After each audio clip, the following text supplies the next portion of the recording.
Hello, Atom here, and welcome back to some more Higurashi When They Cry. Let's continue.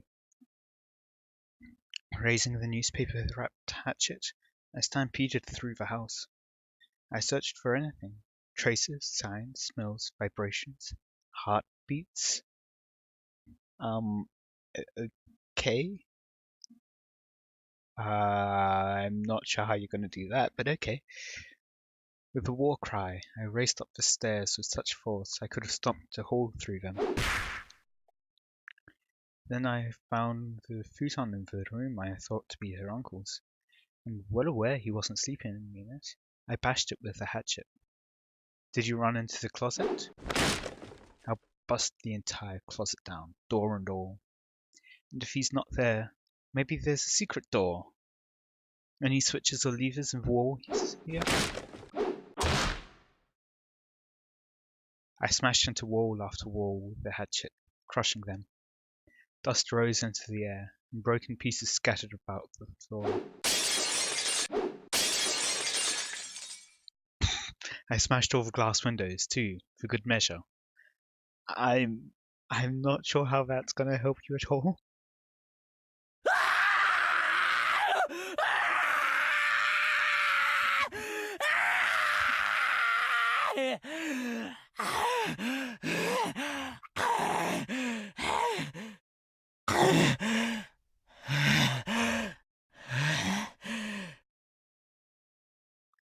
After I destroyed everything, beyond recognition in her uncle's room, my reason finally kicked in and suppressed my emotions. Anyway, her uncle wasn't in the house right now. I'd have to leave killing him until later. Right now, I had to do something about Sadako. I went back to the changing room. Sadako was still lying limp on the floor. There was nothing more an amateur like me could do for her. I needed to take her to the clinic. Coach had treated me like a lunatic yesterday and tried to lock me up in a mental hospital. I never wanted to see his damn face again, but I still needed to go to the infirmary one more time. I needed to have a doctor look at Sadako.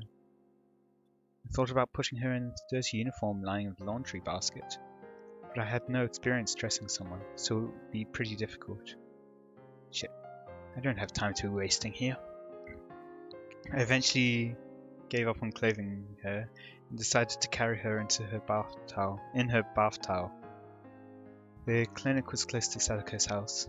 It would be way faster to carry her there than to call 119 and get an ambulance. I threw the biggest towel I could find over her and prompted her to stand. 立てるか。俺が診療所までおぶって行ってやるから。119. I thought it was 999. Or is that 3K? Or is that 111? I don't know. ありがとう。ですわ。Her words sounded clearer than before. She also said Ni-sama. She was starting to come back. I cried tears of relief just knowing she'd improved even a little bit. Sadako turned over so she was lying on her face, then put up a weak struggle to get on her knee. I smoothly swept her up and put her on my back. The towel I put on her seemed like it was about to fall off. バスタオル痛い。すぐ着くから、しばらくの間だけ我慢してろ。Didn't hurt one bit to carry Sadako. She was light, too light. His lightness actually made me uneasy. Outside, it had gotten hotter, as though eager to attack Sadako. Fucking cicadas. Why did it have to choose this morning to get so hot out? I didn't have time to swear at them. The clinic was this way. Hoisting Sadako on my back, I broke into a trot.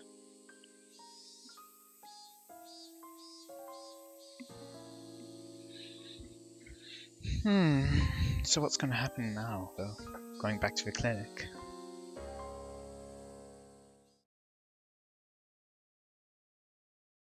The hilly road to the clinic, which I had never had difficulties before, was now tortuous. Big beads of sweat formed on my brow. At some point, my breath had grown faint. The hatchet in my belt was heavy and made it hard to walk. I considered leaving it, but I couldn't let it go, at least not while Sadako's uncle was still breathing. Except he's not. Probably. The signboard for the Erie Clinic came into sight. But I quickly noticed something was odd, so I stopped.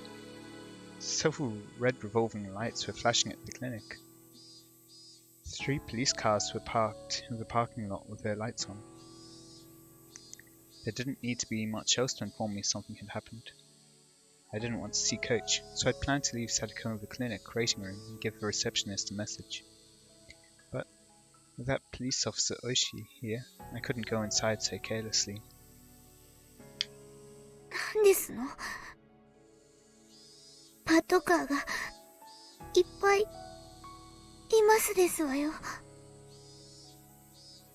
I gently put Sadako down in the shade of the thicket. わからない。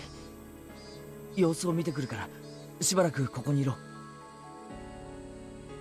レディをバスタオル1枚でこんなとこに置いてくなんてなってませんわね。それだけ悪態がつけりゃ大丈夫だ。I'll be right back, I added, getting to my feet. Cautious of my surroundings, I hid myself behind a car and got closer to the officers grouped at the clinic's entrance. I overheard an officer wearing a necktie, probably their leader, and a white-robed doctor having a discussion about something. The doctor didn't seem to be Coach. It was one of those who Coach told to make the tea yesterday. じゃあつまり最初に見つけたのは朝当番のあなただったと。それで Coach is going to be dead, isn't he? Like how he cursed. どんな感じだったんです？事務室の所長席のソファーに座って居眠りをしているように見えました。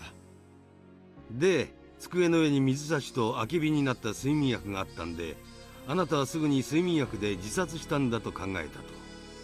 それで高熱と瞳孔の拡大に重度の意識障害も見られました。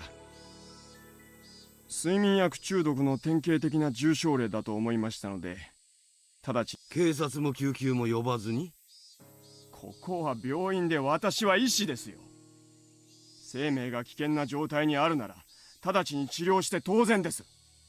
ああ、まあいいからいいから。それで呼吸が不正常だったので人工呼吸を施しました。合わせて呼吸刺激薬を投与。効果が出なかったので人工呼吸器の準備をし。ああ、はいはい。それでつまりいろいろ頑張ったけど結局ダメだったと。そういうわけですよね。通報は死んでから直ちに？はい。救うことができず、とても残念です。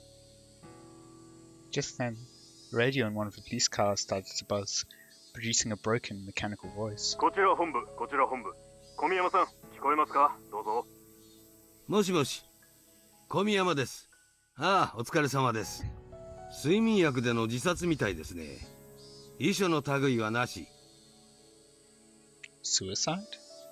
What the heck were they talking about? Someone had committed suicide at the clinic. But who? Dr. Ire, of course.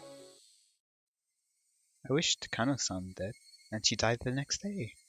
And yesterday, I wished Coach was dead. Then, could he have... 普段から睡眠薬を常用していたとかは？あまり知りません。日頃疲れたとか死にたいとかそんなこと言ってました？入江先生は普段からああいう性格でしたから。とてもそんな風には。So, I was right. Hey, Sensei. They were talking about Coach. Coach killed himself. Why would he do that? There couldn't have been any reason he wanted to die. The only reason that came to mind was that I wanted him dead. This world was insane. If I wanted someone dead, they'd die. That was the kind of world this was. I mean, I'm not going to believe that until Oi dies. Because as far as I can tell, This seems to be the first real case of someone actually dying. And what about Oishi? What happened to him? If people really died because I wanted them to, then something should have happened to him too. そちらに応援が向かいました。課長からそちらは応援に任せて大石社の捜索に戻るとのことです。 Ooh. Now that is interesting. 了解しました。 Searching for his car, that means they don't know where he is. But wait, no. I do seem to remember in a previous time... Ooh. No, was that... Because in a previous time they were saying that they were having trouble reaching his car because he sometimes just goes quiet on them. But from memory, that was just to give him more space to work with. じゃあすいません。こっちに今応援が来てるそうですから、現場はこのままにしておいてください。おい、行くぞ。The officers nodded and split up into the patrol cars. Did they just say, searching for Oishi's car? Searching for his car. That meant he'd gone missing. Question mark. Takano-san, Coach, and Oishi. And I wished for it. The very next day, they disappeared. No matter how angry you were when you said you wished someone was dead, it didn't normally happen. Everyone knew just wishing for it wouldn't make them dead. That's why people could utter such curses so lightly. But the curses I uttered were being granted. At the time, I hadn't even been walking, and yet... Tap! Footsteps? Was there actually someone behind him? Though, maybe? But, yeah, kind of reminds me of... I mean, most people probably aren't going to get this, but 10 Little Roosters skit by Rooster Teeth. With Ryan Haywood thinking, maybe I can curse people. But, yeah. I heard a footstep. And it wasn't only one this time. Tap, tap. It came from behind. No, just funny thinking that. And they stood right behind me, reaching a hand on my shoulder. Ah. I was expecting like a cop or something. Not Sadako. サトコか。脅かすなよ。驚いたのはこっちでしてよ。いきなり大声を出さないでくださいまし。It was Sadako. Her eyes were still unstable, unfocused, but she seemed able to at least walk on her own now. She looked far better now compared to her earlier exhausted state. 具合はどうなんだ？もう大丈夫なのか？まだ頭が痛いですけど、いつまでもこんな格好で表にいられませんもの。Yeah. She gave a smile, a show of courage, but her legs were still shaky. それより、これは一体何事なんですの？今、警察が話してるのを聞いてた限りじゃ。監督が自殺したらしい。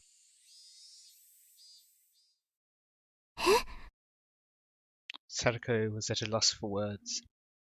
Her face grew paler and paler, and I could tell she was doubting her own ears. ケイチさん、それ、本当ですの？何かの聞き間違いじゃないんですの？確かにそう聞いたよ。入江先生が睡眠薬で自殺したって。Sadako went down on her knees and broke out in tears. 嘘ですわ。監督が自殺なんて、そんなの絶対に。As I watched Sadako crying and clawing at the grass, I felt myself trapped by guilt and remorse. I got so angry that Coach was treating me like a madman yesterday, that he'd betrayed me, that I'd thought he'd be better off dead. But even Coach, who to me deserved to die, still must have had people who loved and respected him. Like Satoko here. In my selfish, egotistical anger, I wished for his death, and it was granted. Now Satoko was crying hysterically as a result. The guilt tore at my heart. I worked myself up to murder for Satoko's sake. I decided I wanted Satoko to be happy. But was that really all it took? Murder meant taking someone's life. It meant making everyone attached to that person sad. In Satoko's uncle's case, of course, nobody would be sad, so I didn't feel a sense of guilt at all. But Coach's death was different. I had wanted to make Satoko happy, and that had resulted in me inflicting a deep sadness upon her, hadn't it? But Coach killed himself. It wasn't my... Hold. Satoko still hadn't stopped crying, but she seemed to be a little calmer now. Wiping her tears, she stood up. すまない。 The only thing I could think of to say to her was an apology. どうして謝りますの？俺、昨日監督と喧嘩して、お前なんか死んじまえって呪ったんだ。呪ったから本当に死んじゃって。 Satoko looked at me dubiously for a few moments. Eventually, her expression softened as she interpreted my words in her own way. 圭一さんのせいではありませんわ。監督も大人ですもの。自分の命を捨てるに値する都合があって悩んだ末に選んだんですもの。Wait, what?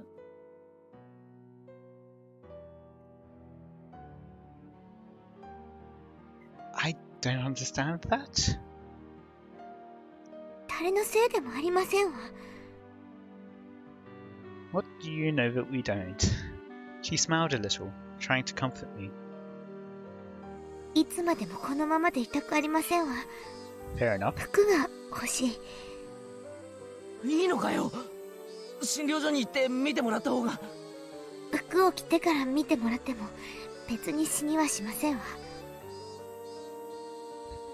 Sadako readjusted her bath towel and started back along the path. Her stride was wobbly, and it didn't look like she'd recovered as much as she let on. At first, Sadako tried to go back home, but it was the time of morning when people were going to school and work, so after seeing people walking around, she thought better of it. She must have been pretty embarrassed wearing only a towel. 理科のうちに行きますわよ。私の服あるはずですから。どうしたんですの？圭一さん。 Sadako noticed how I was hanging my head and spoke to me. 監督はああ見えても大人ですのよ。圭一さんと喧嘩したくらいで自殺するような人ではありませんわ。自分を責めるのをおやしなさいませ。 At first I thought it was a coincidence, but with 3 people now, I couldn't discard the possibility. There was no such thing as impossible in this world.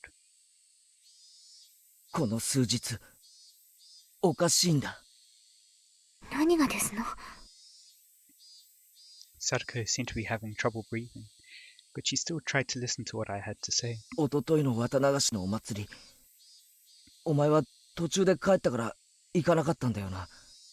そして俺は祭りに行ってみんなと遊んだ。らしいですわね。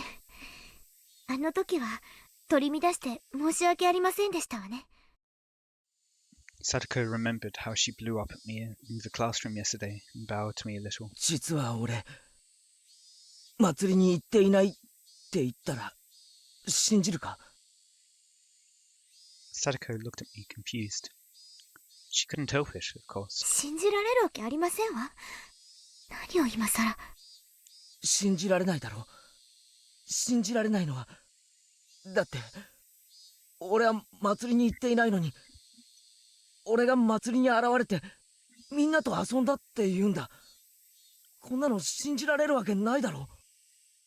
それ、本気ですの？ああ、綿流しの夜からおかしいんだ。いつの間にか変な足音がペタペタとついてくるようになって。The blood drained from Sadako's expression.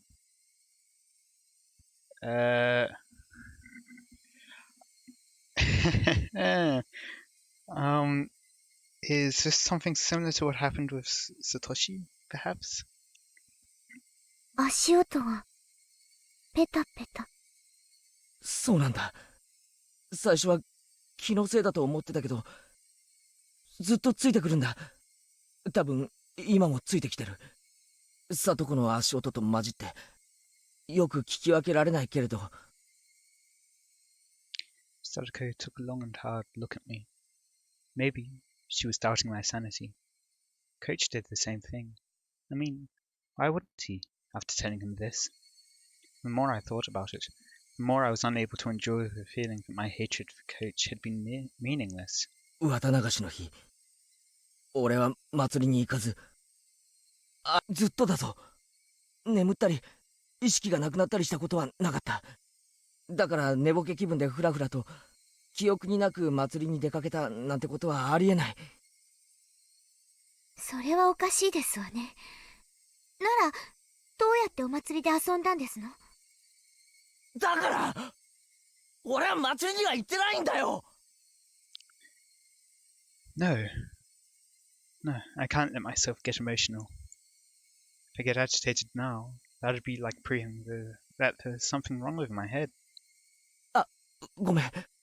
みんなが信じてくれないんで、つい。圭一さんがそう言うなら、信じてあげますわ。それで？あの夜、高野さんに会ったんだ。それで、見下されたと思って、俺は心の中で念じたんだ。お前なんか死んじまえって。高野さんってどことなくそういう雰囲気がございますものね。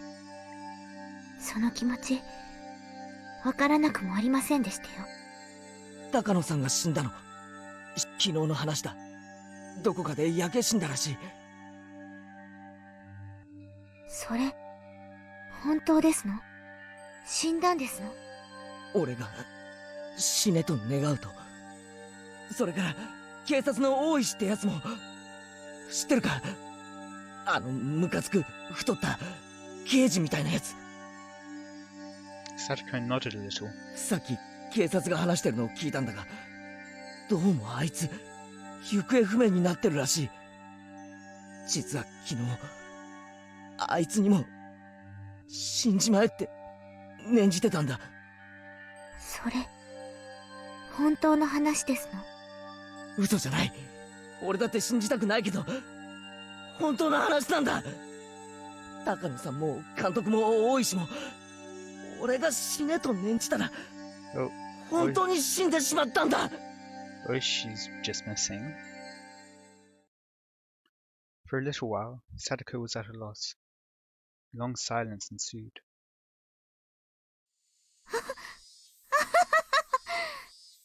それは怖い話ですわね。圭一さんにせめて嫌われないように気をつけませんと。それだけじゃない。もっとおかしいこともあるんだ。それはお前のおじなんだ。おじさまの話はやめてくださいましな。昨日いたんだろ、お前の家に。あの人の話はやめてくださいます。嫌なんですの。ありえないんだ。あいつがいるわけがないんだ。やめてって言ってますのよ。あの男が綿流しの夜以降いるわけがないんだ。Am I right about him just being in her, not so much imagination, but kind of in her head? だってあの男のことはもう嫌なんですの。俺が殺したんだこの手で Well, with Tatoshi's bad. Even the cicadas stopped crying. Her face was streaked with tears, and it stiffened even more as she looked at me in disbelief. 俺が綿流しの祭りの夜にだからお前の家に帰ってくるなんてことはありえないんだ But still, he went back. And last night, he found fault with the dinner you made him. He yelled all sorts of things at you, and basically boiled you in the bathtub. That couldn't possibly have happened. だから俺はあの男を確かに殺したという証拠を確かめるためにだがそこには死体はなかったこんなことがありえると思うか確かに殺したのに死体がないんだそして何事もなかったかのように帰宅してお前の前にこんなことがあっていいはずないだろ Saruko's entire body stiffened. She was shrinking away, like there was something in front of her, about to hurt her. お前も俺のこと頭が変になったって思ってるんだろうな I mean, he probably has at this point. I mean, even if the 無 things 理もないさ even if the things that she's saying are true, he's probably still gone crazy. 俺だって信じられない In fact, perhaps because of the things that have happened, he's gone crazy. 圭一さんはきっと偶然呪った人が死んでしまったんで混乱してるだけに違いありませんわ。 That was very quick talking. 監督の自殺にショックを受けて気が動転してるだけなんですのよ。今日はもう学校を休んでお家で休んだ方がよろしいと思いますわ。私はもう平気ですから、どうかご自分の体を大事になさいまし。 Saruko spoke like she understood me, but she also told me to go home. I could see the revulsions in her face. I knew that she didn't want to be around me anymore. サトコをちゃんと診療所まで見送ったら俺もサトコだってまだ足元がフラフラじゃないか途中で倒れたら大変だぞ私はもう本当に大丈夫なんですのよ。男の人にいつまでもこんな姿を晒していたくないんですのよ。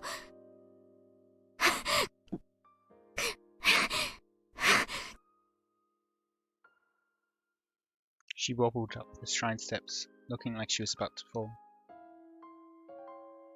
I immediately ran up to her and helped her stay on her feet. But then Sadako promptly jumped away from me. That outright rejection hurt a lot. Once she got to the top of the stairs, her breathing was ragged, and she wasn't even looking at me. Yeah, I mean, at this point he's not even trying to hide the fact that you killed him. At this point, I was being ignored. Well, it was more like she didn't want to have anything more to do with me. It really was a feeling of rejection. And that hurt my heart more than any blade could have. This was the path I chose for her sake. To be treated like this at the end of it all was just so saddening. Don't be naive, Keiichi, my brother. You never wanted to be repaid in the first place. You didn't do it so that Sadako would thank you. You did it so Sadako would be happy. And that was what led to this ending. Rika-chan's house was a disaster prevention storehouse used by the town council. If you went past it, a little further through the shrine grounds, you would apparently reach the back of the assembly hall. Sadako was heading there, walking quickly, the gravel under her feet crunching as she went. Did she want to get there as soon as possible, or did she want to run away? I couldn't tell. And then I heard the vigorous sounds of wings flapping. Ooh. I turned around and saw a crow. Oh, perfectly mundane. Well, maybe not.